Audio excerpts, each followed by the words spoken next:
Hello, everybody. My name's Brian Easton, author of the autobiography of a werewolf hunter series, and it's Halloween at the Werewolf Bar.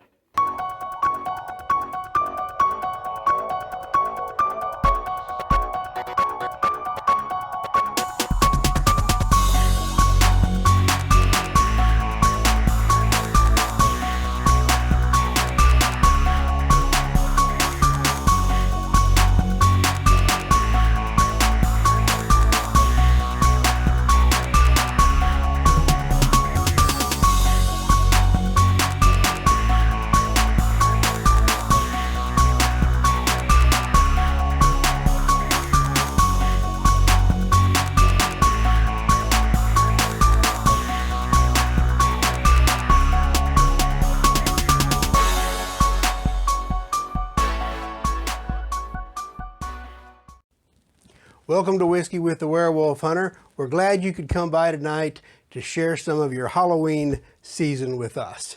As you may know, we try to make our October episodes something special, and tonight will be no exception. But before we get to all of that, we'll begin with a little toast with our creature of the night. Allow me to reintroduce to you the Sexton, which has been our official creature of Halloween here at the Werewolf Bar going back to 2020.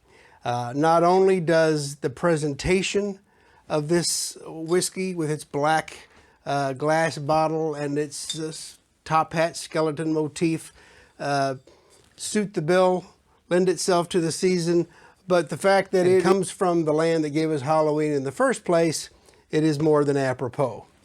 So, we'll pour a bit of the Sexton.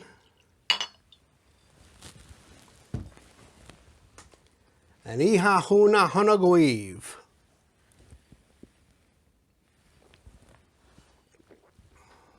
I don't think there is any spirit more disposed to Halloween than single malt Irish whiskey. So I wanted to start off tonight by addressing an issue with our new release, the Winter Fox Journals Book 2. If you are a subscriber to my Facebook page, then you may have noticed that I posted about a printing error that left off 10.5 pages at the end of Chapter 8, which left quite a cliffhanger, to say the least. I have made those missing pages available on Facebook to those who asked for it, and send it to you as a PDF. And in the meantime, I have been working with the publishers to get this corrected. And today, Permuted Press has assured me that everything has been corrected on their end. And though it may take a couple of days to work it through Amazon's system, everything should be updated and good to go, both in the Kindle and the print editions. Now, a lot of people have asked about the audio version of this book, and we're still working on that. That's something that involves a whole different process than the Kindle or the print editions. But like I said, we are working on it. Should be coming up. I don't know if it'll be available by the end of the year or not, but certainly you could probably expect to see it at the beginning of 2024. But until then, if you need those extra pages of the Winter Fox Journal and you're not subscribed to the Facebook page, just send me an email, brian@werewolfhunter.com, and I will make sure you get that. And speaking of 2024, you've probably heard us discuss our new installment of Legends of the Werewolf Hunter, the anthology series which we started a few years ago. We announced it back in the summer, and a quick explanation for those of you who are the first time hearing about this anthology. It's comprised of stories that have connective tissue to the autobiography of a werewolf hunter series, both the original trilogy and the prequel series. And they may share a common secondary character. They may have a offshoot of a plot line or an unresolved question that was left out there, and may take it and explore it. And it may have all of these things. The important thing to note is that these stories you should recognize at some point as being part of the Sylvesterverse. as I like to call it. We've got a talented cast of authors for you, and we're going to give you the rundown on that right now.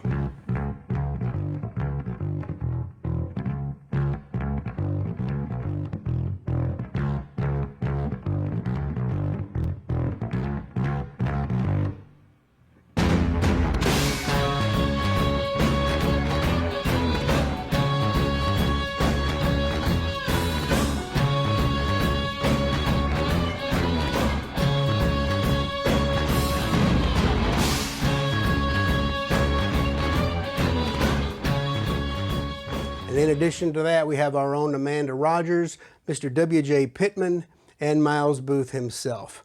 Now, we're going to get those story submissions in to us by the end of this month, so Miles and I can get them all sorted out, cleaned up, ready for dinner, and get them to you hopefully by the first quarter of 2024. I think it's going to be quite a volume, and we're going to keep you updated right here as the work on it progresses. Well, it was about a year ago on this show that I first shared with you my purchase of genuine live fire silver ammunition from an outfit called Minuteman Ammo. These silver bullets were and are a part of their Werewolf defense line. And I knew from the moment that I got them, I wanted to share them with you. And I also knew that I wanted to have some kind of a partnership with Minuteman Ammo and their Werewolf defense line. So for the last year, we've been working towards that, and this Halloween season, Minuteman has put together a video showcasing and detailing the manufacture of their silver ammunition, in which I make an appearance to briefly discuss why silver is necessary to kill a werewolf. So first I'm going to show you their video, which goes through all the stages in the manufacture of their silver bullets. And then I'm going to jump right into the full video that I recorded for them so you can see it in its entirety. So have a look now at what goes into the creation of the Werewolf Defense Line silver bullets from Minuteman Ammo.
Now, in our most popular traditions, the werewolf is invariably affected by the full moon, which triggers a transformation from man to beast.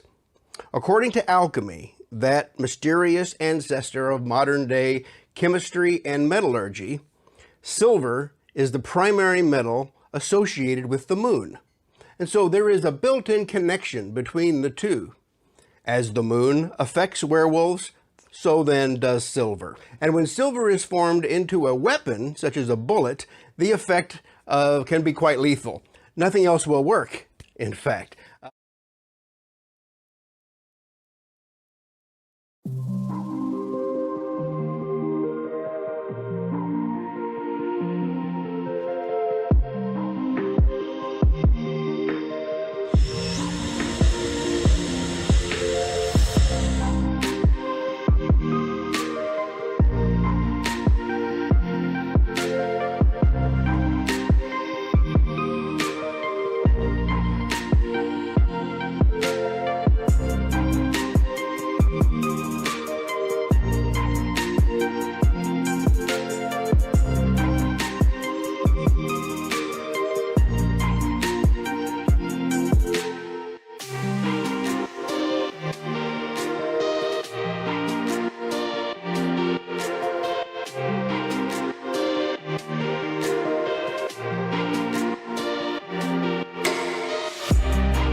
Hello everyone, my name is Brian P. Easton, and I am the author of a book series called Autobiography of a Werewolf Hunter.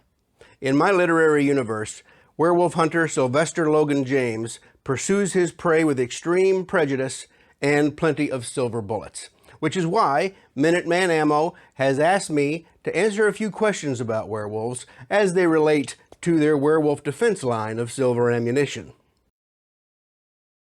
Werewolves are actually one of the oldest mythical creatures in the world.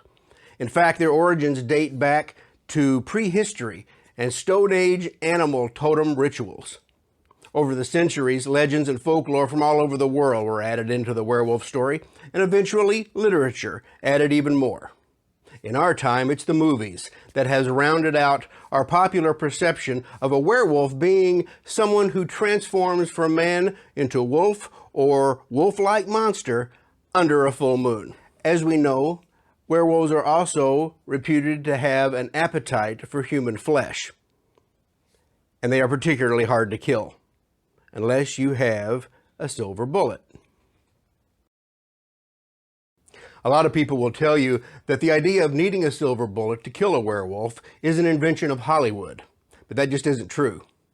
It dates back to at least the 15th century in Greifswald, Germany, to say nothing of ancient Rome, where silver was used as a measure against witchcraft and evil spirits. But why? In truth, there could be several answers to why, more than we really have time to discuss, but one of them makes the most sense to me. You see, werewolves are not mutant hybrids of men and wolves. They're not some other type of aberration of nature. Werewolves are supernatural creatures whose existence is determined by supernatural laws. One of those laws states like produces like, or like affects like, and is a rule from something called sympathetic magic. Now, in our most popular traditions, the werewolf is invariably affected by the full moon, which triggers a transformation from man to beast. According to alchemy, that mysterious ancestor of modern-day chemistry and metallurgy, silver is the primary metal associated with the moon. And so there is a built-in connection between the two. As the moon affects werewolves, so then does silver. And when silver is formed into a weapon, such as a bullet, the effect can be quite lethal. Nothing else will work, in fact. No other key fits the lock, so to speak. And since the werewolf is a supernatural creature, no amount of purely physical force can get the job done. Since silver is the only thing that can kill a werewolf, and since impurities are not silver, purity is very important. The purer it is, the more there is to weaponize. For example, sterling silver is around 92.5% pure, which means there's a 7.5% chance that a werewolf could endure what would have otherwise been a kill shot. The werewolf defense line's projectiles are 99.9% pure. But we shouldn't get the idea that silver can kill a werewolf just by making contact. It matters where your bullet goes, just as it does on a paper target or an enemy combatant. A flesh wound, even one made with silver, is still a flesh wound. And the last thing you want is to have a werewolf you tried to kill coming after you. Think wounded grizzly bear. So head over to Minuteman and grab a few rounds of silver bullet defense ammo. And since Minuteman is the only outfit making silver bullets commercially, I recommend getting while the getting's good. Thanks for letting me visit with you a while tonight. And if you want to know more about my book series, you can find it on werewolfhunter.com and watch Whiskey with the Werewolf Hunter on YouTube. Happy hunting and happy Halloween.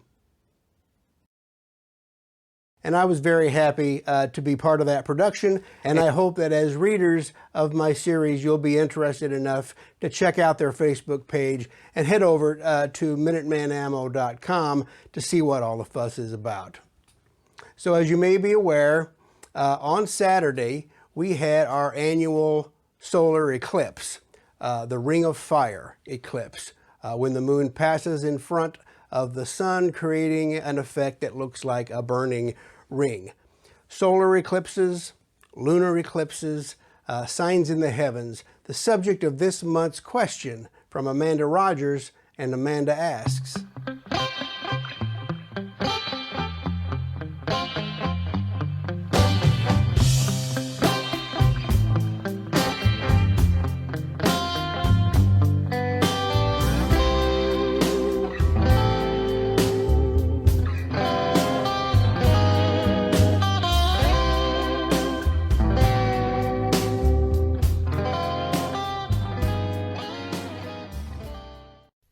Happy All's Hallow, Brian. I have a question.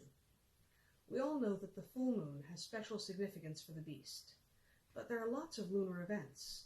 There's blue moons, there's blood moons, eclipses, supermoons. Do any of those have special effects or events that deal with the rituals Sylvester and Michael might use to empower their weapons or their spirit selves? In addition, do any of the solar or lunar events throughout the year have any significance or special effects on the beast? That's what makes me wonder.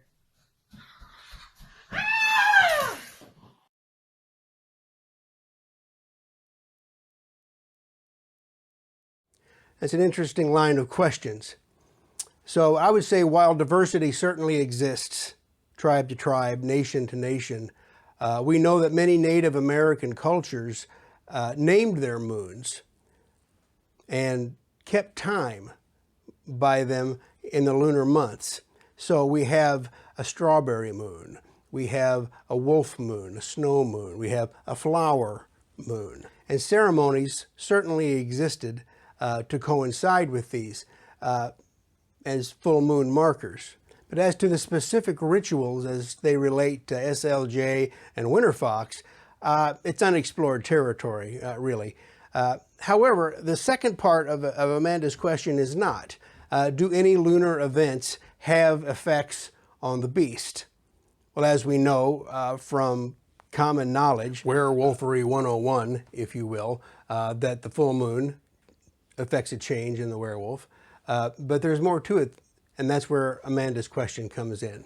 The firstborn son of Esau, Alaric, was marked under and bound by the full moon, which effectively tethered him and all of his kind to the waning and the waxing of the moon. Now we know that the more powerful the wolf, the less he is affected by the moon. He could change at any time if they're a high wolven or a noble wolven. But it does take a singular will and a very powerful wolf not to transform on the night of the full moon. Now the lineage observes 3 nights of the full moon that they call Wolventide, and that's waxing, full, and waning. But events such as the blood moon, which is a total lunar eclipse, or the blue moon, which is an extra moon in a year that would normally have 12, is the 13th moon, have not shown, in my series anyway, at this point, to have any kind of extra effect on the werewolves. However, we should keep in mind that the series as it stands so far has only dealt with the human perspective. We have yet to see the wolves' point of view on a lot of these things, and their story has yet to be told. Thanks for the question, Amanda. And if you have something you'd like to have answered on the show, send Amanda an email at the address you saw at the end of her segment, and we'll get it answered for you. So due to circumstances beyond his control, Tools with the Trade will not be seen tonight. Tex just couldn't make it happen this month, but we appreciate what he adds to the show all the same. However, if you've been following us at all for the last year, you know that Dr. T. Broussard from Baton Rouge has been presenting a section called Doc Talk Shop, which is an occult primer series designed to expound and explain various occult references and phenomena that take place within the book series. Since its premiere, Doc has walked us through shape-shifting traditions, a whole bevy of disincarnate entities and spirits, ghosts, etc., And now we are talking about different magical paradigms. So in that vein, but also keeping with the season, I've asked Doc to say a few words about the Druids, who might be considered the great-grandfathers of Halloween, and how their sacred festivals help shape the Halloween we know today. Here's Doc Talk Shop with Dr. T.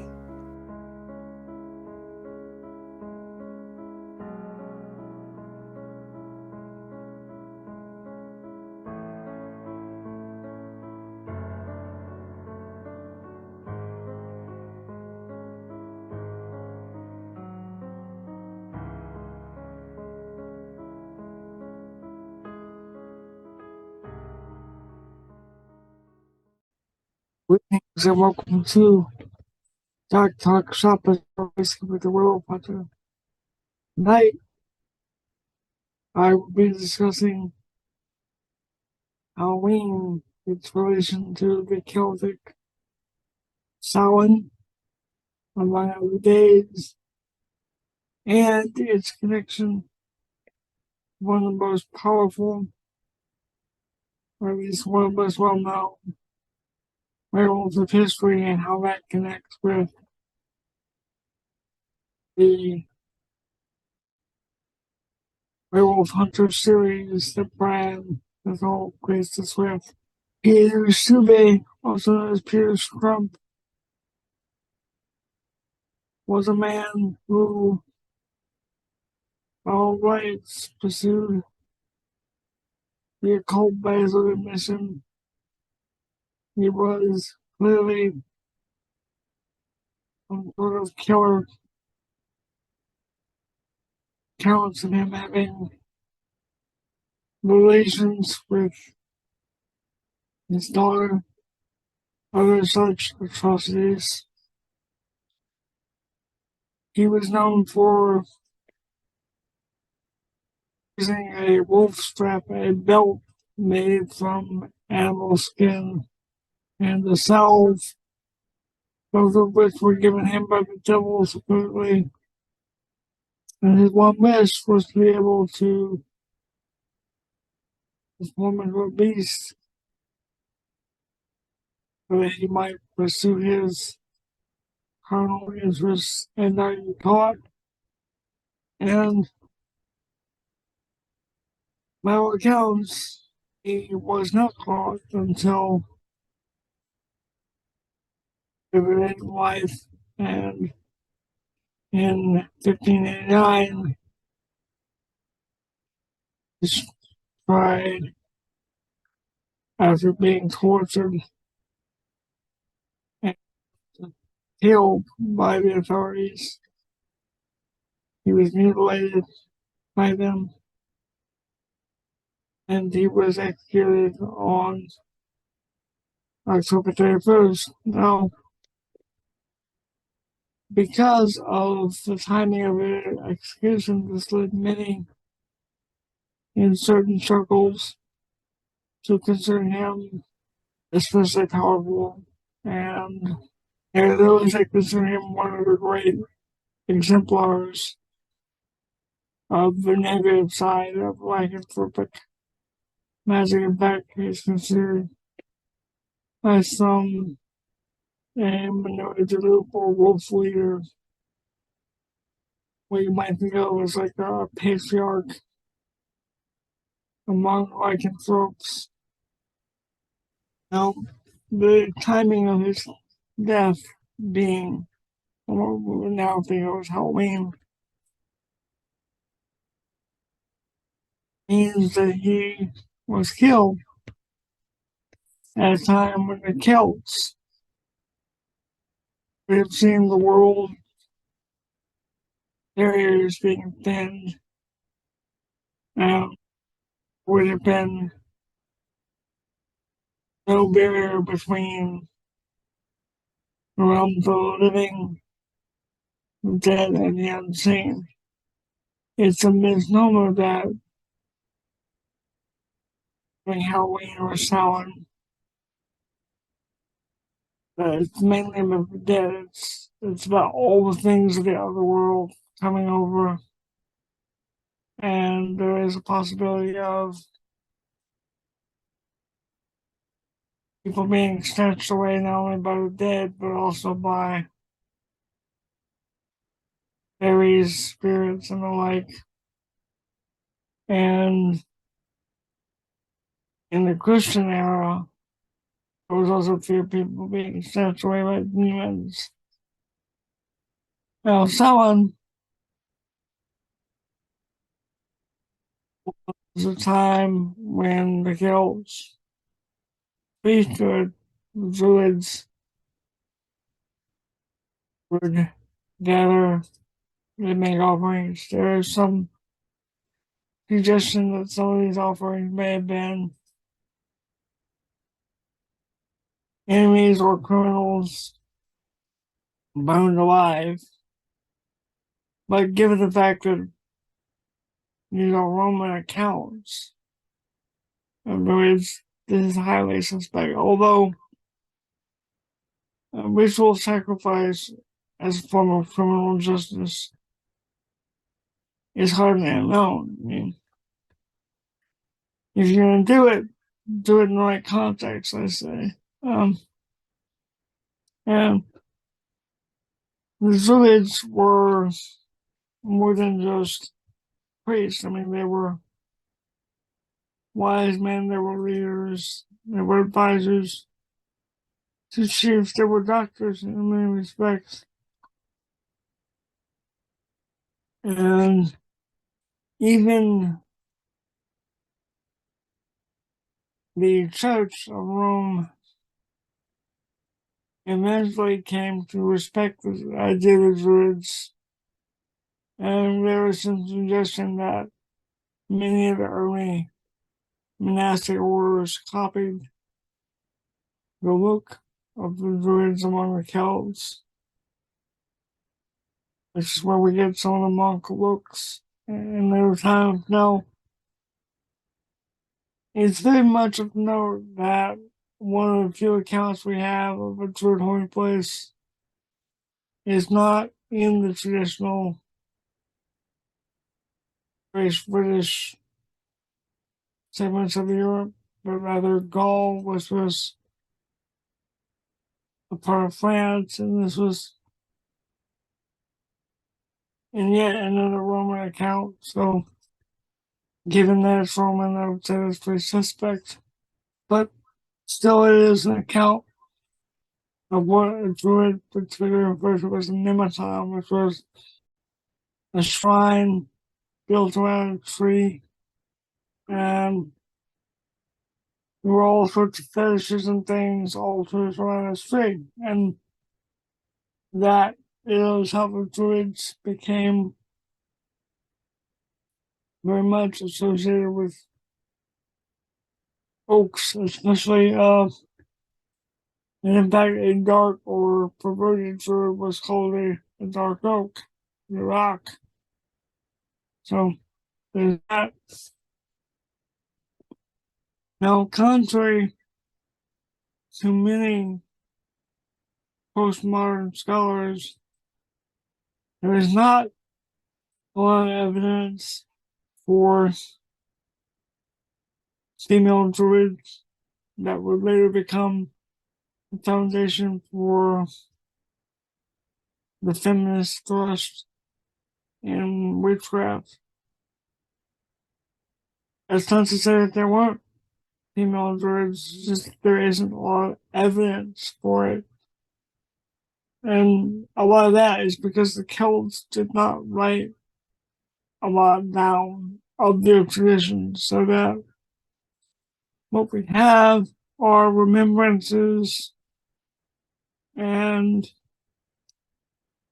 records by first the Romans and then by the Pope.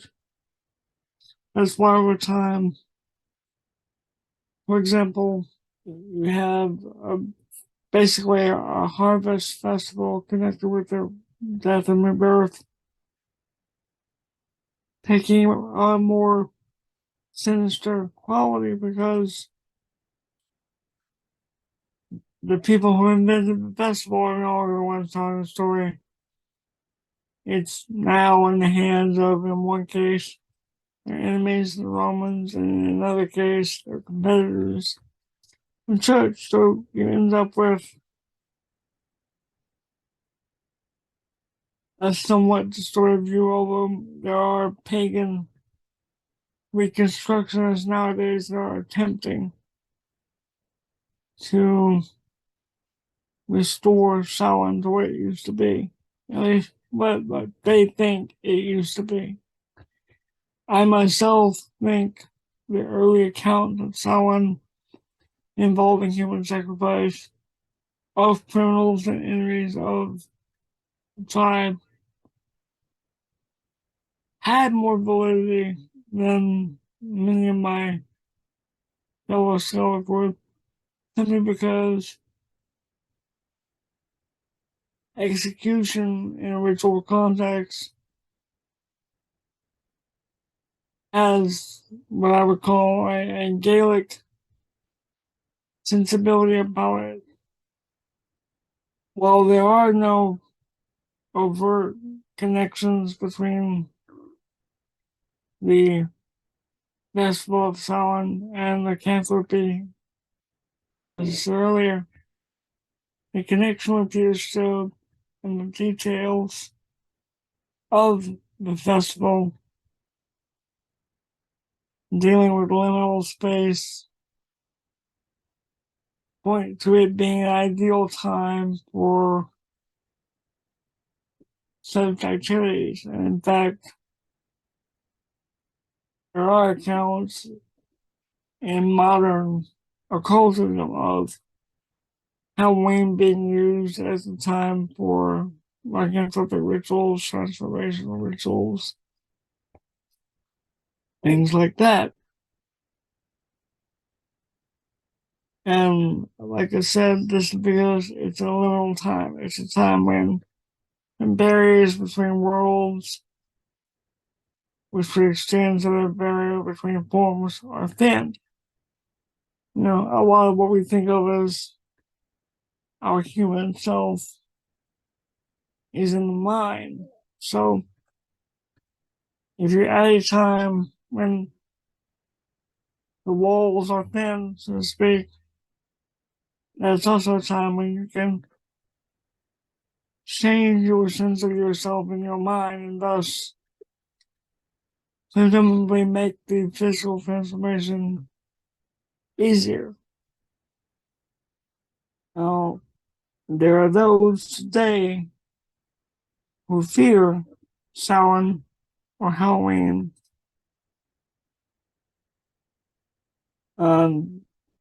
There are also those that see Halloween purely as a secular holiday. And I would say that if it's not part of your paradigm, there's nothing to fear. And if you do fear it, you are contributing to its power.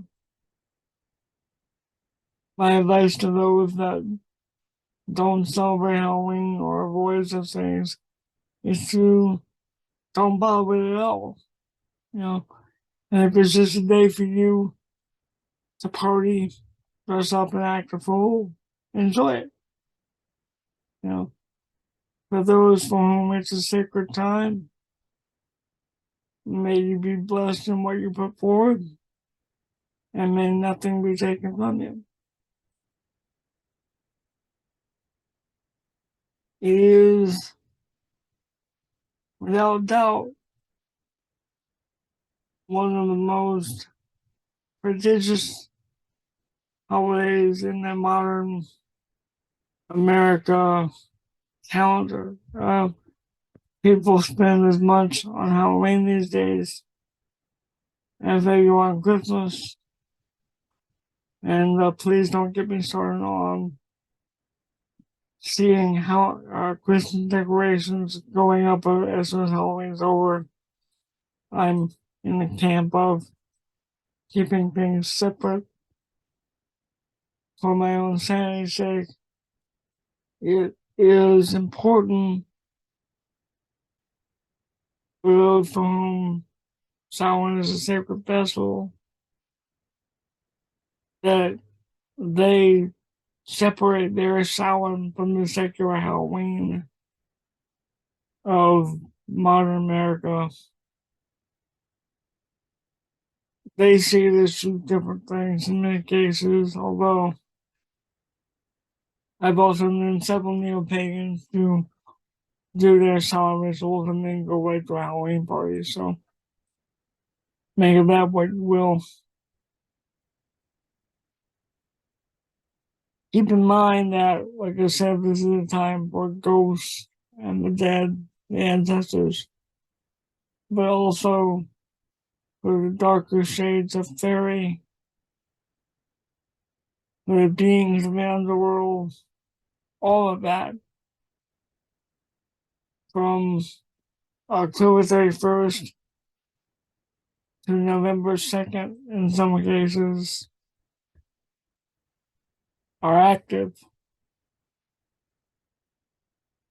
And in fact, in areas like Mexico, you have Dia de los Muertos, which roughly corresponds to Halloween and is a much longer festival, but deals all the same theme. So you have all over the world this sense of the liminal. And a lot of this comes from, in ancient times, these being a time of reaping the harvest. And again, we have natural cycles evoking their own mythology. And the effect of those cycles on people can be seen in, as I said, the execution of Peter Stube. Now, by all accounts, Peter Stube, whether he was a werewolf or not, was regarded as a killer and was found guilty by the authority of his day. So again, you have the reaping, if you will, of a negative social influence on a day when the barriers were thin, the way was open for him to go to the underworld. And so part of his legend ending on that day is part of what gives it more power. So, with all of that, I'll say good hunting, mind the moon, and above all, a blessed Samhain.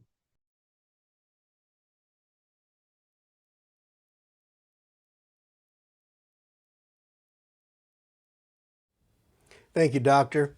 And truth be told, I had completely forgotten that Peter Stubb, or Peter Stube, was executed on October 31st. Now, in case you don't know, Peter Stube, is the primary villain in the second book of the original trilogy, Heart of Scars, where I fictionalize the character as having neither originated nor perished in the 1500s Bedburg, Germany, as is the historical account. But I opened that second book with a paraphrased account of the historical trial record and of his execution. And as Doc pointed out, it was pretty horrendous. And while Druids have very little to do with my series, those of you who have read the new Winter Fox book might recognize or have noticed a certain ancient undead creature on the English moors who answers to the name of Bock. As always, many thanks to Dr. Broussard for his time and his insight. Moving on now, but sticking with the discussion of Halloween origins, Matthew Bow, author and my personal editor for 20 years, has presented us with a piece on Halloween's history that comes from a different angle, I think, than Doc's. It was originally intended to be a video, but due to limitations in technology and what seems to be an unbridgeable gap between Microsoft and Apple, we had to go with the audio presentation. We aired this last year, but we enjoyed it so much we wanted to show it to you again. So draw up a chair, get close to a fire, and enjoy Discovering Halloween with Reverend Matthew Bow. Hello. Brian asked me to talk a little about what Halloween is and where it comes from. What it is fairly simple. If you live in North America, you've likely experienced it. There are the decorations, the sales, the movie marathons, the trick-or-treating, the parties, and the thrill and the experience of dressing up as someone else, the delicious, spooky feeling of the season. It is many people's favorite holiday. But where does it come from? Where do all the ghosts and cobwebs and werewolves and other things that go bump in the night, where do they fit into this beloved holiday? Well, the answer is fairly complicated because there are a lot of things, a lot of elements that go into Halloween, and they come from a number of places. So if you'll bear with me, I'm going to try to work my way through one at a time, and then you can judge for yourself where Halloween comes from. First, let's take the name. That one is fairly straightforward. Halloween, the word, has a distinctly Christian origin. Halloween is from the Middle English, and it's a contraction of All Hallows Even, or All Hallows In, and it translates into modern English as the eve of All Hallows Day or All Saints Day, which is a Christian celebration that goes back until back as far as the 400s AD. As for the date of October 31st, that one's a little trickier. It kind of comes from a very old Celtic festival that is known in Ireland and Scotland as Samhain. If that name isn't familiar to you, it's probably because, like me, you've seen it written and not heard it said. And I've for years and years and years thought it was Samhain. In fact, the real Ghostbusters cartoon told me it was Samhain, and I thought they were an unimpeachable source. So, wisdom came late in life to me. Well, Samhain is a festival. It's one of 4 Celtic festivals that occur annually, and it was the one that represented the beginning of the season of winter. And it came around November 1st, but one thing to realize is that the ancient Celtic peoples didn't use the Julian calendar. They didn't use the calendar that we have, which is a solar calendar. They used a lunar calendar, and the cycles of the lunar calendar and the solar calendar don't line up terribly well. And so holidays that come off the lunar calendar, they tend to bounce around a lot. So according to our calendar, Samhain could have been anywhere from mid-October to mid-November, but it was around November 1st. And when the Julian calendar was finally accepted in Ireland and Scotland, and I was not able to find when exactly that was, but they standardized Samhain to November 1st. Now that's a likely explanation, because the Christian tradition of All Saints' Day and All Souls' Day, they had not been fixed to a single date for a long period of time. The All Saints' Day when it started out, and it started fairly early. It started in the 3rd or 4th century AD. It was a day to remember all those people who in the previous year had died for the sake of their faith. In other words, the martyrs. All Saints' Day was celebrated in some places the Sunday after Easter, in some places the Sunday after Pentecost. So, and it was mostly a spring or summer day of prayer and devotion to those who had died. All Souls' Day, similarly, was sometime in the Easter season. It wasn't for some time until those became standardized. And they became standardized, and this really kind of took effect mostly in the Mediterranean areas, the parts that had been very much the old Roman Empire. And this came about in 609 or 610, when Pope Boniface IV said that All Saints' Day was May 13th, which is not, we don't know exactly why. The presenting argument is that was to celebrate the commemoration of an old Roman pagan temple. It was reconsecrated as a Christian church. There's some speculation that it might have been to coincide with a Roman pagan festival called Lemuria, which is the day that the head of the household has to appease the spirits of the dead, or else they'll be around the house creating mischief for the next year. And so he has to get up early and put on his clothing backwards and march backwards through the house chanting and throwing beans over his shoulder. The idea is that the ghosts, which were called lemurs or larvae, will eat the beans and be satisfied and go back down to the underworld.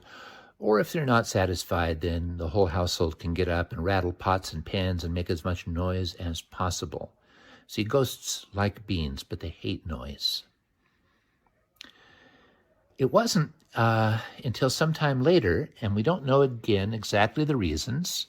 There are a couple of reasons given in Christian records that have to do with the dedication of a church or a special conference that was held.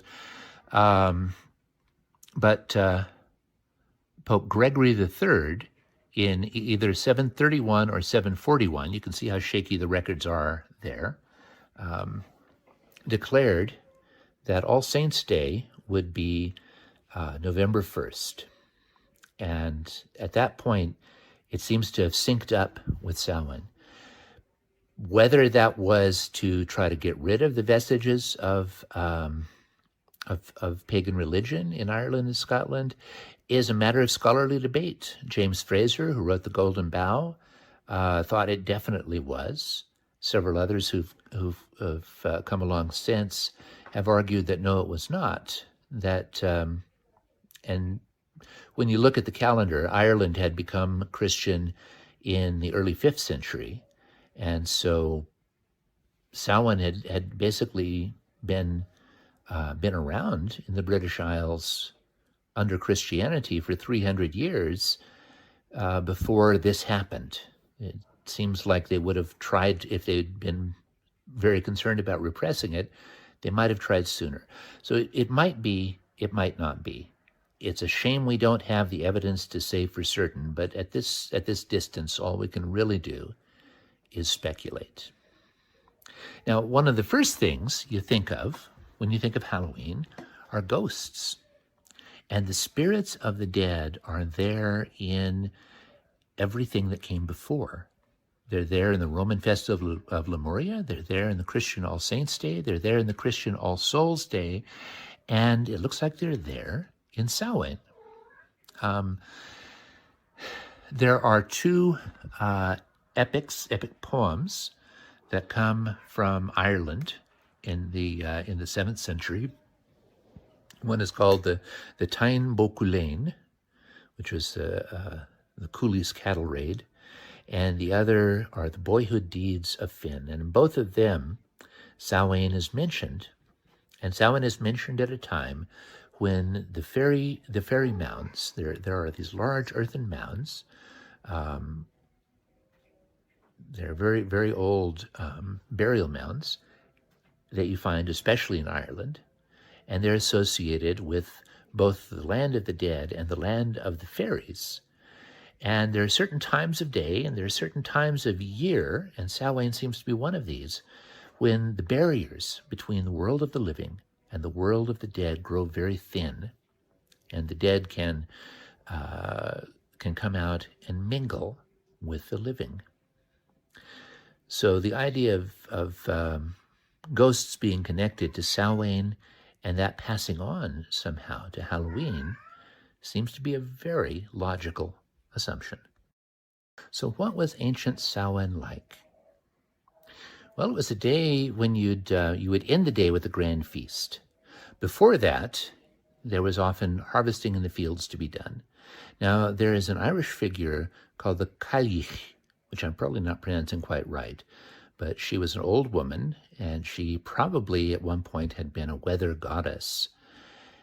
She was believed at this time of year to turn into a hare, and the farmers, as they were harvesting their fields, and when they came to the end of one field, they'd raise a great shout to try to drive the hare off into the next field, because if you got the Cailleach to go from field to field, you would have a good harvest.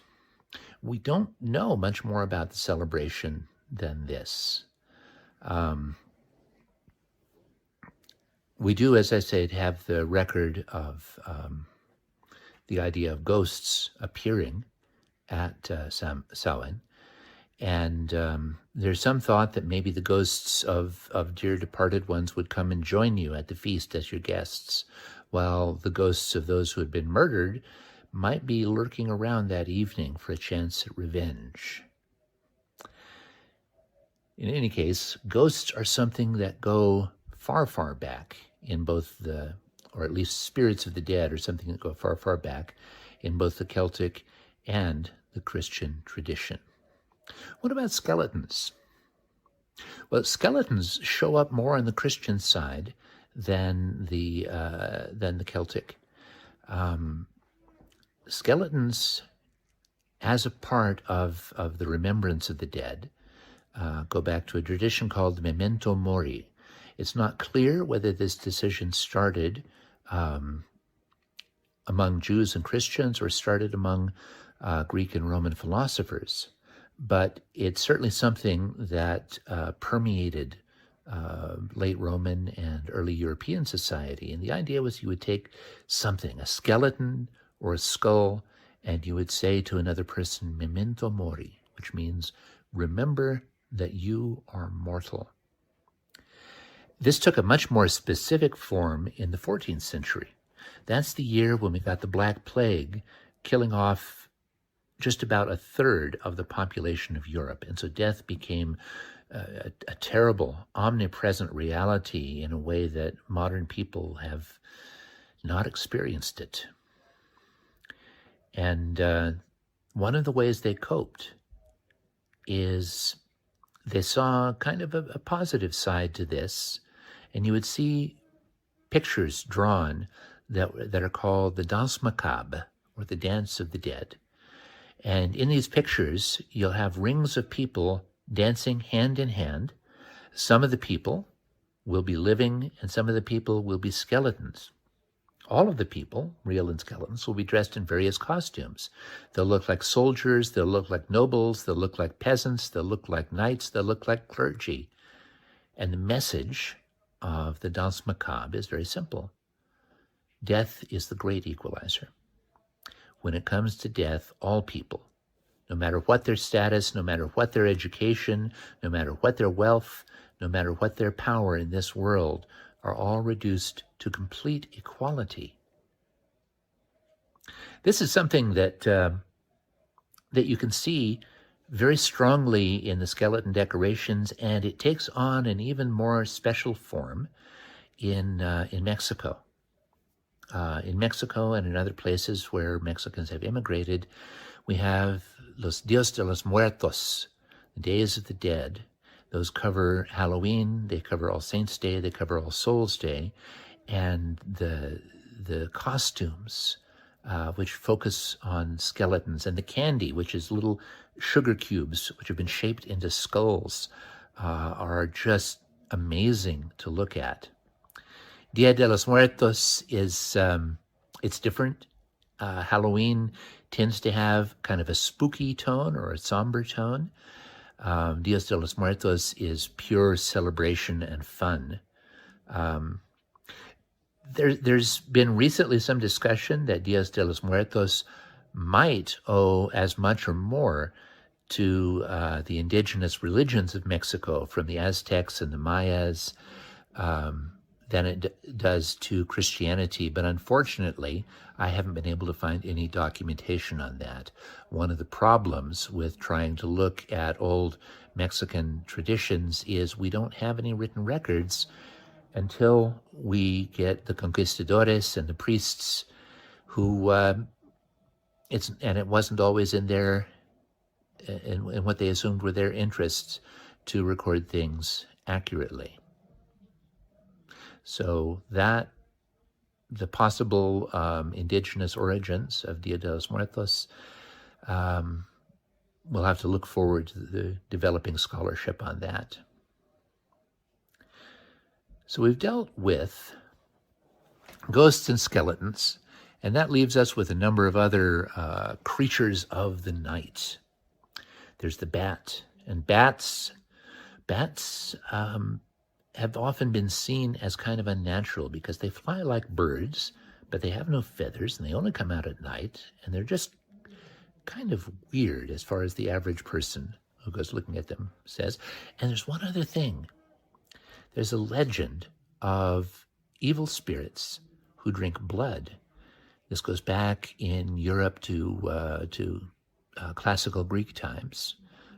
Sergius and Lemures and Vardalax, or to use the most common word, vampires. In the 1600s, Spanish and Portuguese explorers in the New World discovered a kind of bat that, instead of eating fruit or meat, well, actually it did eat fruit, they just didn't realize that, but it subsisted largely off of drinking the blood of animals. And if you read some of the accounts of the conquistadores, you would guess that cattle and sheep and llamas and other livestock were drained of their blood and left for dead by tiny creatures about that big. Actually, vampires make a very nice, distinct cut with their very sharp teeth, and they lap up the little bit of blood that flows and leave the animal pretty much unharmed and maybe even unaware that it's been fed on. But the discovery of a blood-drinking animal captured their imaginations and became linked to these legends. I think the first time it is explicitly linked, and the first time vampires become popular enough that people start dressing at them as Halloween, has to do with the publication of a 19th century novel by Bram Stoker called Dracula. Similarly, while the werewolf myth has also been around to classical Greek times,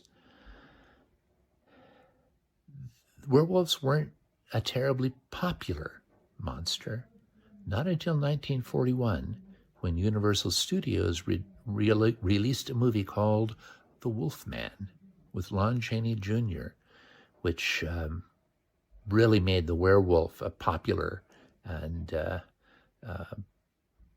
entertaining monster in a popular costume as well. Trick or treat is one of those that it's hard to figure out when that started. There is a tradition, an old tradition, although we don't know how old because we can only trace it back to about the 1600s in Scotland and Ireland.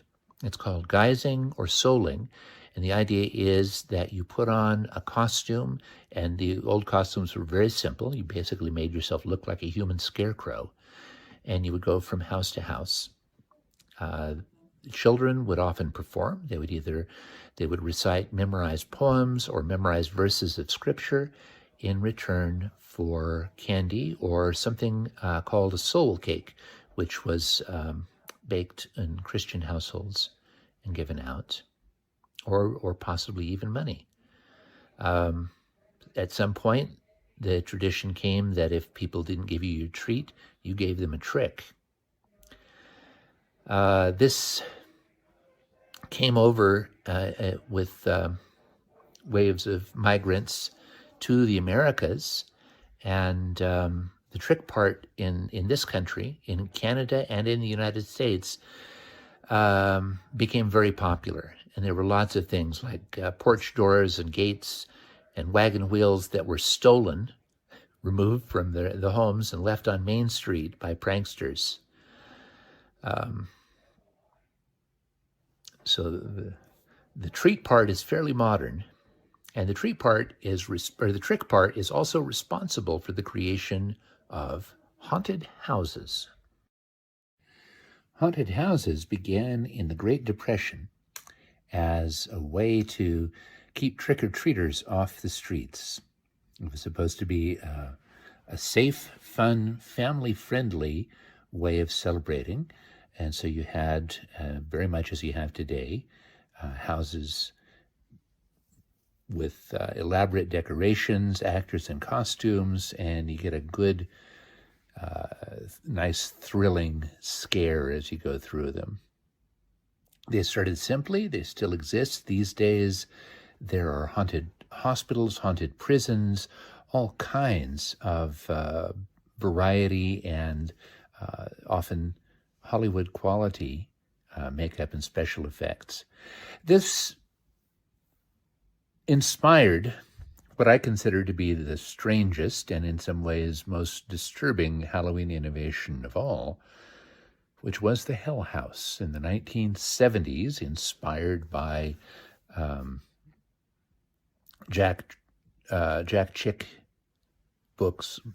Jack Chick was a cartoonist who wrote a number of Christian comic books, one of which detailed all the sins of Halloween, which was the birthday of the devil, and was a time when pagan people would kidnap children to use them for human sacrifice and all sorts of other nonsense like that. Motivated by the threat of Halloween, some conservative churches across the country, across the United States and Canada, began hosting what they called hell houses. And the name kind of suggests what these were. They were an alternative to a haunted house where you would go in and you would see actors and you'd see sets decorated, and the sets would, there would be sort of a two-part tableau. The first part, you would go in and you would see young people who were obviously considering alcohol or drugs or premarital sex or an abortion or becoming homosexual or various other things like that. You'd move on to the next room and you get a picture of those same young people now suffering the torments of hell, where haunted houses were meant to give you a delicious thrill of fear.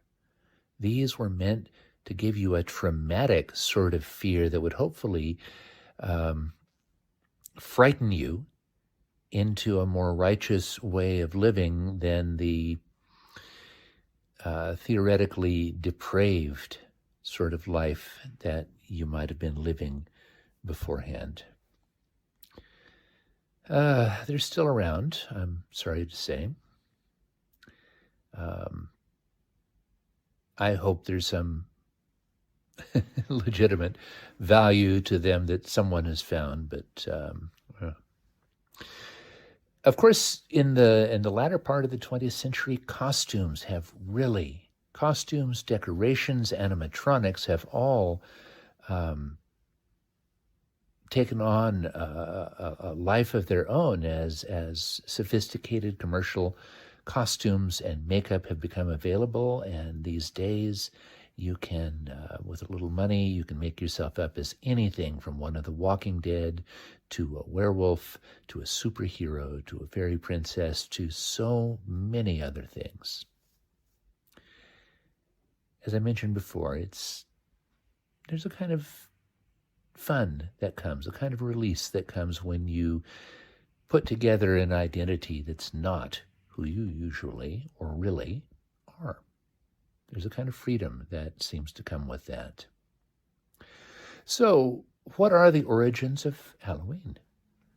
Well, there are some Christian elements. There are some pagan elements, especially Celtic elements, but also Roman and South European and Irish. There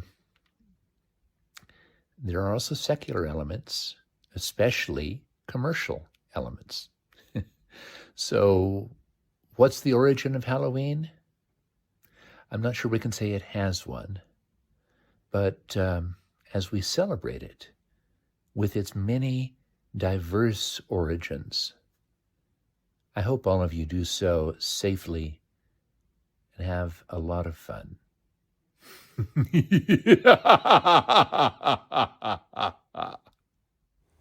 Well, thank you, Matthew. We appreciate you letting us air this again this evening. Matthew, by the way, is slated to be one of our chief contributors to the Legends of the Werewolf Hunter Anthology Book 2. So we're looking forward to seeing him in that. You know, as we head into the final months of 2023 and start closing down the 5th season of Whiskey with the Werewolf Hunter, I want to turn back a few years for the benefit of viewers who may not have been with us back then and replay for you a couple of my top 10 countdowns. Now, I don't do a lot of these. In fact, I think I've only done 3, but I thought it would be cool to dig them out and dust them off and let them take another walk in the moonlight for you. First, I'm going to count down my top 10 werewolf films, and then I'm going to launch straight into my top 10 favorite monster hunters. So if you haven't seen them before, I hope you will enjoy it. And if you have, I hope you don't mind seeing them again. Here are my top 10 werewolf-related movies of all time. Number 10, Werewolf of London. Universal's original outing into Wereworld features a very different take on werewolfery. Henry Hull plays Dr. Wilford Glendon, botanist and titular werewolf, one of the great-grandfathers of werewolf film.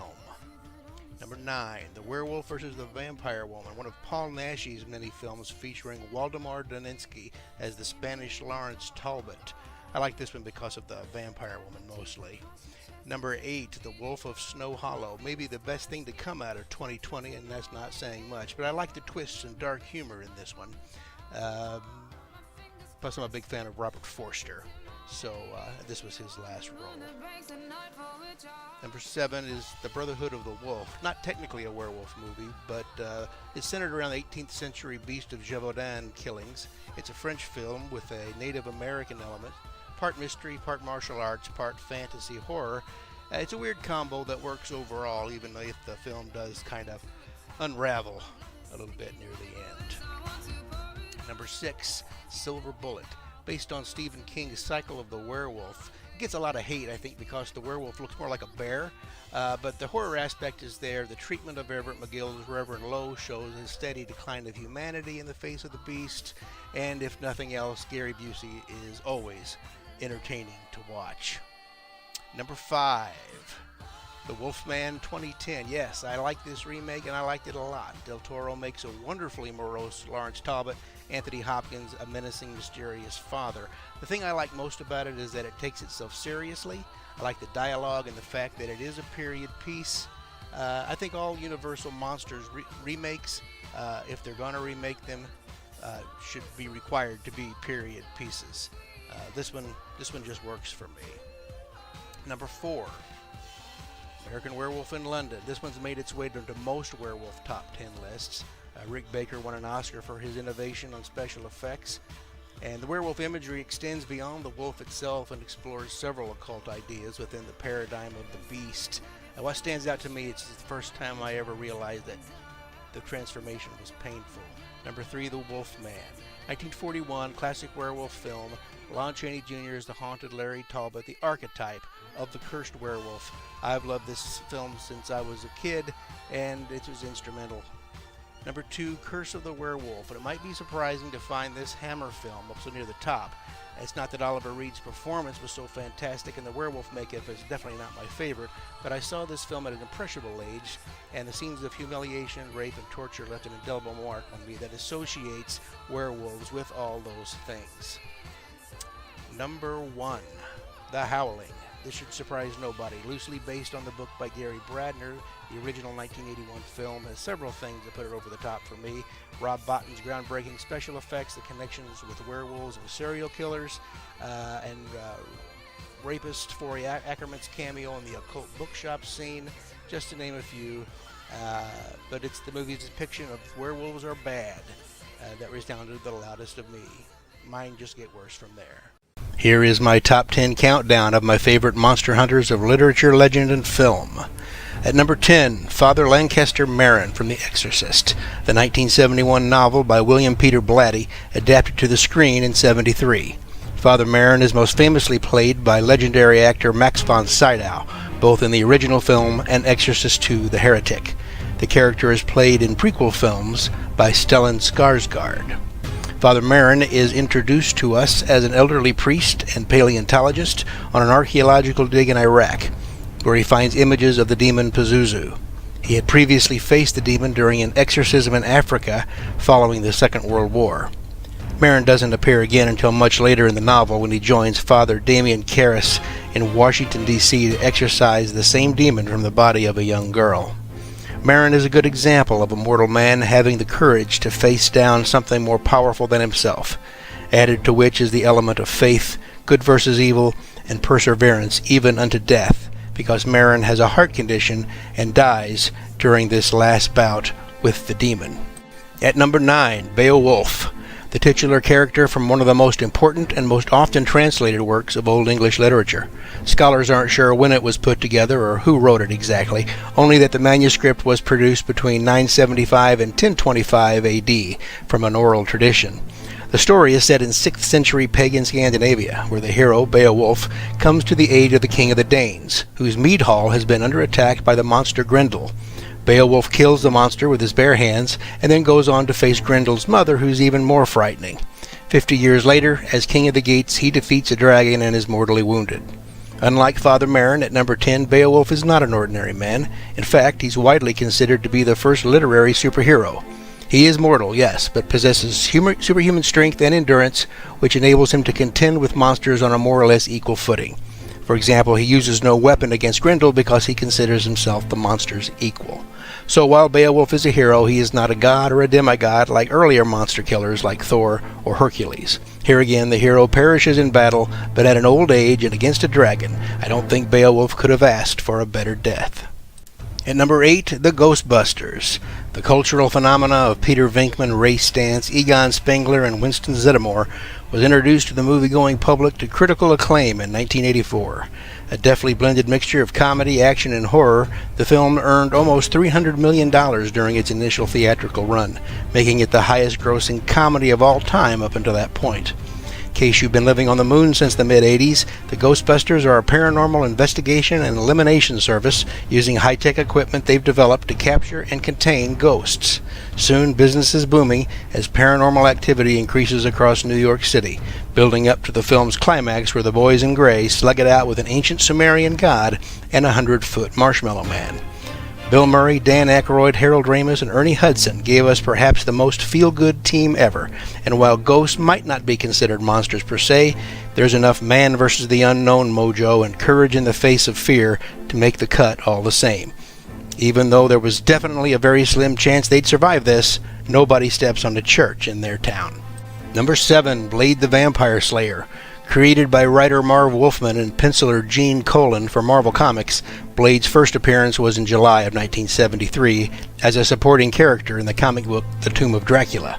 A human-vampire hybrid, Blade, whose real name was Eric Brooks, had devoted his life to ridding the world of all vampires, utilizing his unique physiology to become the perfect vampire hunter. In the years since the debut of Blade, the character has been substantially adapted from the comic books into films, television series, and video games. He was portrayed by actor Wesley Snipes in the films Blade, Blade 2, and Blade Trinity. Mahershala Ali is set to play the character in the upcoming Blade film set in the MCU. I've liked Blade since I was 7 or 8 years old, even before I could even read the comics. One look at this guy and I knew he meant trouble for vampires, and so I've always been partial to his original street-level incarnation, with the overcoat and the bandolier of wooden knives and the green anti-hypnosis goggles over his more maniacal or theatrical version with the katanas and the black leather. His origin story was also heavily factored into my own series, specifically the nativity of Sylvester Logan James. At number 6 is Abraham Van Helsing, probably the most famous vampire hunter of all time. The character of Professor Van Helsing was created by Bram Stoker, an elderly Dutch doctor with a wealth of experience, education, and expertise, and the enemy of Count Dracula. Now, Van Helsing has been adapted for stage and screen as often as Dracula himself, and played by a variety of actors through the decades, each of them adding his own dimension to the character as he matches wits with the Transylvanian vampire lord. I don't include Hugh Jackman's character from the movie Van Helsing, not because it was atrocious, which it was, but because his name was Gabriel in that movie, not Abraham, and his coat and slouch hat were about as close to the real McCoy as he came. As much as I love Anthony Hopkins' portrayal as the vampire slayer in Bram Stoker's Dracula, and as much as I adore Peter Cushing's version of the role, my vote for best portrayal has to go to Sir Laurence Olivier in the 1979 rendition starring Frank Langella as the Count. Even though they get the names mixed up and they blend characters and somehow Van Helsing becomes Mina Murray's father, Olivier's depiction was for my money the most believable and earnest of the lot.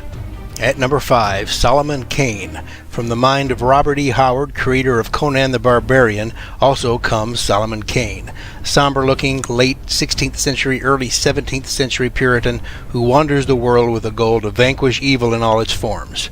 His adventures were published mostly in the pulp magazine Weird Tales back in the day, often taking him from Europe to the jungles of Africa and back. Howard described him as a tall, gloomy man with pale skin, a gaunt face, and cold eyes, all of which was perpetually shadowed by his broad-brimmed traveler's hat. He dressed entirely in black, and his weaponry usually consisted of a rapier, a dirk, and a brace of flintlock pistols. During one of his later adventures, an African shaman gave him a staff that served as a protection against evil, but could also be wielded as a weapon. The character of Solomon Kane is remorseless and steadfast in his campaign against evil men and creatures, and I drew inspiration from his uncompromising and relentless pursuit when it came to building the character of SLJ, and to a lesser extent the Reverend Blackscrabble. Kane's exploits with the supernatural world and different occult offices also made an impact on my own stories. At number 4, The Ensemble from Penny Dreadful, a horror television series created for Showtime. The series premiered in the United States in 2014 and ran 3 seasons until its main story arc had been completed. The series featured Timothy Dalton as Sir Malcolm Murray, father to one Mina Murray, Eva Green as Vanessa Ives, and Josh Hartnett as Ethan Chandler, to name just a few.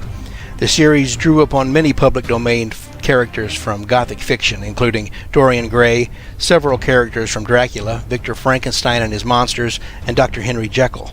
There's also a werewolf, an eccentric Egyptologist, an African warrior who was a former slaver, witches, a host of vampires, and even a goddess of death. Now, as noisy and cartoonish as this may sound, it is in fact brilliant. By far one of my favorite cable series of all time. Penny Dreadful with its all-star team of monster hunters should be required viewing for those new to the trade. Sir Malcolm Murray especially drives the hunt from every power at his command: wealth, prestige, position, and an intractable determination to destroy the fiend who took his daughter. If you've not seen it, you're in for a treat. At number 3, Kolchak the Night Stalker. This was a television series that aired on ABC during the 1974 and 75 season. Followed the adventures of wire service reporter Carl Kolchak, played by the incomparable Darren McGavin. The series only lasted 1 season, but has achieved cult status and remained popular in syndication for years. The series followed 2 TV movies, The Night Stalker in 1972 and The Night Strangler in 1973. Kolchak investigates mysterious crimes with unlikely causes that usually turn out to be the work of supernatural, alien presences, or legendary monsters. He is a talented and outspoken investigative journalist with an affinity for the bizarre, and he drives around Chicago in his yellow Ford Mustang convertible, snatching exclusives and collecting information with his compact camera and portable cassette recorder. Before there was Buffy, Scully and Mulder, or the Winchester brothers, there was Carl Kolchak. I would stay up late just to watch The Night Stalker and love the eerie and ominous whistling from its opening scene. Kolchak is probably the first live-action monster hunter to appear on network TV. And he was always afraid, but that never stopped him from chasing the monsters down dark alleys and through abandoned warehouses. And it wasn't just the story his editor would never print that he was after. Carl wasn't afraid to get his hands dirty and sometimes dispatch the monster by himself. Number 2, Quint. From Peter Benchley's 1974 novel Jaws and its 75 film adaptation comes The Man with One Name. Jaws, as you know, tells the story of a particularly large, voracious great white shark that hunts the beaches and waterways of a small resort town, and the voyage of 3 men set out to kill it. A professional fisherman and survivor of the USS Indianapolis disaster, as well as a veteran sharker, Quint, played by the redoubtable Robert Shaw in the film, is the captain of the vessel Orca and master of the hunt, alongside Police Chief Brody, played by Roy Scheider, and marine biologist Matt Hooper, played by Richard Dreyfuss. Quint is the essential working-class hero, and it's Shaw's performance with its eccentricities and gravitas that puts this character so near the top.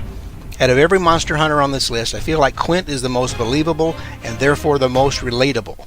He's coarse, and he's a bit of a rounder, a hunter for hire, but this is his livelihood. But as the search for the big shark intensifies, Quint's personal past can be seen in his eyes, both the determination to outwit his prey and the fear that comes over him as he realizes his fate. Quint loses to the monster, as most monster hunters eventually do, but in the film he does it with a blade in his hand and his boat shoes on. He drowns in the novel, no doubt, since after the Indianapolis he never put on a life jacket again. Number 1, Quincy P. Morris, from the novel Dracula. Texan Quincy Morris is a rich young suitor, one of 3 who proposed to Lucy Westenra. He carries a Bowie knife with him at all times, and at one point he admits that he is a teller of tall tales who hasn't perhaps lived as a man should. Quincy is one of the few characters in the novel to have prior knowledge of blood drinkers, as he was forced to shoot his horse while in the Pampas after vampire bats drank it dry during the night. He plays a crucial role in the climax of the novel because it's he and Jonathan Harker who finally destroy Count Dracula. And Quincy is gravely injured in that battle and dies shortly afterwards. Now, most film adaptations of the novel omit Quincy altogether or merge him with other characters, which is too bad. Now, my favorite portrayal of the character comes from Bram Stoker's Dracula and Billy Campbell. In the film, Quincy's Bowie knife, for which he is perhaps best remembered, is an ornate blade with a gold-toned rhinoceros head for a pommel. And given the time period of the novel, I would expect Morris's Bowie to be more in line to the Musso style, which was popular in Texas and throughout the American Southwest. So a rough around the edges Texan who regularly packs a Bowie knife and, as the novel states, has a kind of belief in a Winchester rifle. You can see why this man who drove his knife through Dracula's heart is at the top of my list. I bet you thought we were done. As an honorable mention, it's Mystery Incorporated, aka the Scooby-Doo Gang. Scooby-Doo, Where Are You? Premiered in 1969 from Hanna-Barbera as a Saturday morning cartoon series featuring teenagers Fred Jones, Daphne Blake, Velma Dinkley, Shaggy Rogers, and their talking Great Dane, Scooby-Doo. In their van they called the Mystery Machine, they solved mysteries supposedly involving supernatural creatures, but we'll get into that in a minute. Now, following the success of the original series, Hanna-Barbera and its successor, Warner Brothers Animation, have produced numerous follow-ups, spin-offs, including television specials and made-for-TV movies, a line of direct-to-video films, and 2 theatrical feature films. Now, this had to be on here somewhere because this is Suspect Zero for me. Even before I knew I liked monsters, I knew I liked Scooby-Doo. Even though in its original incarnation there really were no monsters, just generic villains in costume. They still looked good right up until the obligatory unmasking at the end, and it wasn't until Vincent Price lent his voice to Vincent Van Ghoul in The 13 Ghosts of Scooby-Doo that the real monsters finally showed up.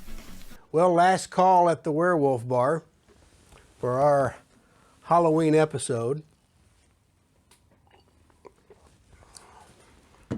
And I have to admit a certain appreciation for certain kinds of poetry.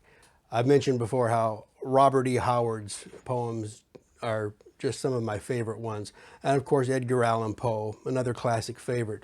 But one of my favorite pieces of poetry is a ghost ballad from a gentleman named Alfred Noyes and his 1906 narrative poem, The Highwayman, which I will endeavor now to read.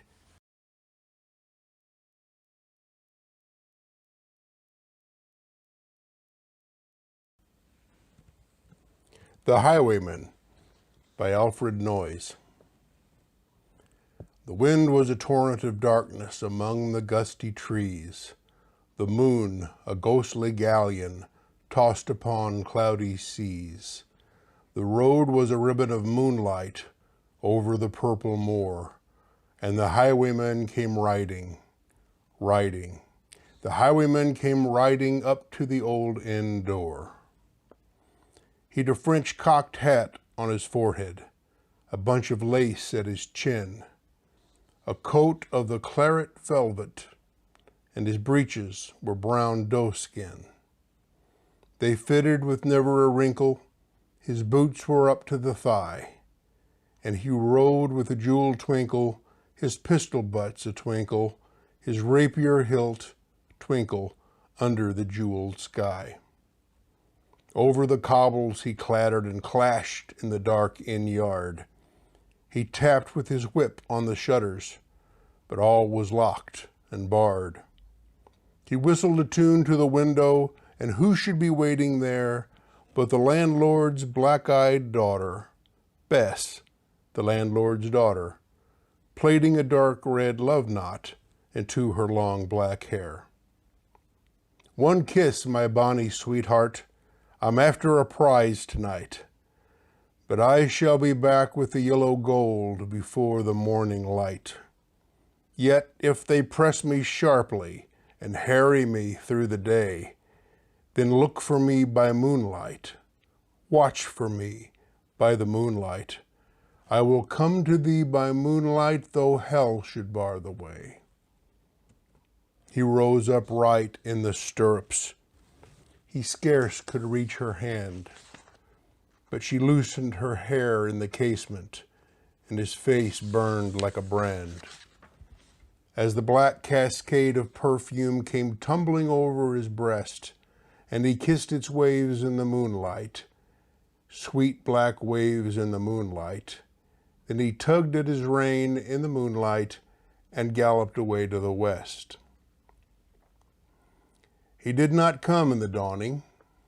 He did not come at noon. And out of the tawny sunset before the rise of the moon, when the road was a gypsy's ribbon looping the purple moor, a redcoat troop came marching. King George's men came marching up to the old inn door. They said no word to the landlord. They drank his ale instead. But they gagged his daughter and bound her to the foot of her narrow bed. Two of them knelt at the casement, with muskets at their side. There was death at every window, and hell at one dark window, for Bess could see through her casement the road that he would ride. They had tied her up to attention with many a sniggering jest. They had bound a musket beside her with the muzzle beneath her breast. Now keep good watch, and they kissed her. She heard the doomed man say, look for me by moonlight, watch for me by moonlight. I will come to thee by moonlight, though hell should bar the way. She twisted her hands behind her, but all the knots held good. She writhed her hands till her fingers were wet with sweat or blood. They stretched and strained in the darkness, and the hours crawled by like years, till now on the stroke of midnight, cold on the stroke of midnight, the tip of one finger touched it. The trigger, at least, was hers. The tip of one finger touched it. She strove no more for the rest. Up she stood to attention with the muzzle beneath her breast. She would not risk their hearing. She would not strive again. For the road lay bare in the moonlight, blank and bare in the moonlight. And the blood of her veins in the moonlight throbbed to her love's refrain. Clop, clop, clop, clop. Had they heard it? The horse hoofs ringing clear. Clop, clop, clop, clop in the distance. Were they deaf? They did not hear? Down the ribbon of moonlight, over the brow of the hill, the highwaymen came riding, riding. The redcoats looked to their priming. She stood up straight and still. Clop, clop in the frosty silence. Clop, clop in the echoing night. Nearer he came, and nearer. Her face was like a light. Her eyes grew wide for a moment. She drew one last deep breath. Then her finger moved in the moonlight.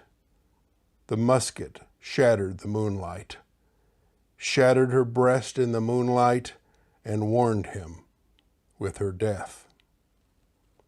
He turned, he spurred to the westward. He did not know who stood, bowed with her head over the musket, drenched with her own lifeblood.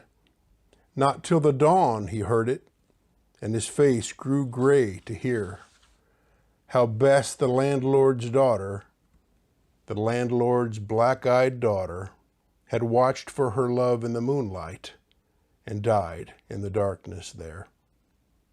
Back he spurred like a madman, shrieking a curse to the sky, with the white road smoking behind him and his rapier brandished high.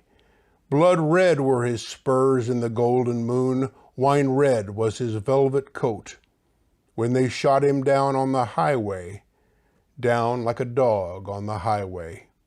And he lay in his blood on the highway with a bunch of lace at his throat. And still of a winter's night, they say, when the wind is in the trees, when the moon is a ghostly galleon tossed upon cloudy seas, when the road is a ribbon of moonlight over the purple moor, a highwayman comes riding, riding. A highwayman comes riding up to the old inn door. And that, my friends, will bring us to another closing time. I want to thank you for dropping by this Halloween season, and I want to thank you for your support. Ow! Hit the like button and subscribe! And be sure to visit us on the web at www.werewolfhunter.com or send me an email at brian@werewolfhunter.com. We'll see you in November, but until then, stay safe out there. Always remember to check your candy. Happy hunting and mind the moon.